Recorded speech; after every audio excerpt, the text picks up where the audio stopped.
ગઈકાલે ભાયાવદર પોલીસ સ્ટેશનની ટીમને સેઠવડાના પોલીસ સ્ટેશન તરફથી સૂચના મળી કે એવી એક થાર ગાડી છે જો ત્યાં પોલીસ રોકાવાનો પ્રયાસ કર્યો અને ગાડી પોલીસથી છટકીને અહીંયા ભાયાવદરમાં આવી ગઈ. તો ભાયાવદર પોલીસે એના માટે બેરિકેટિંગ કરી ગાડીને રોકવાનો પ્રયાસ કર્યો. તો ભાયાવદર શહેરમાં આ ગાડીને બેફામ ભગાવવામાં આવી અને અમારી પીસીઆર અને પીઆઈ પોતે જઈને અને આ ગાડીવાળાને કાબૂમાં કર્યો.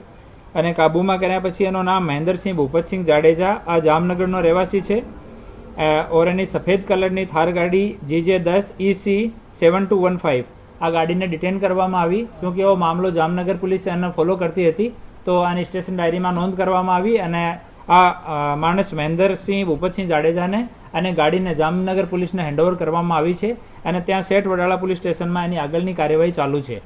એવા જો બનાવ બને છે રોડ ઉપર સ્ટન્ટ કરવાના કે ગાડીના અનિયંત્રિત રીતે હાંકવાના, આમાં કન્ટિન્યુ રાજકોટ ગ્રામ્ય પોલીસ તરફથી કામગીરી કરવામાં આવી છે.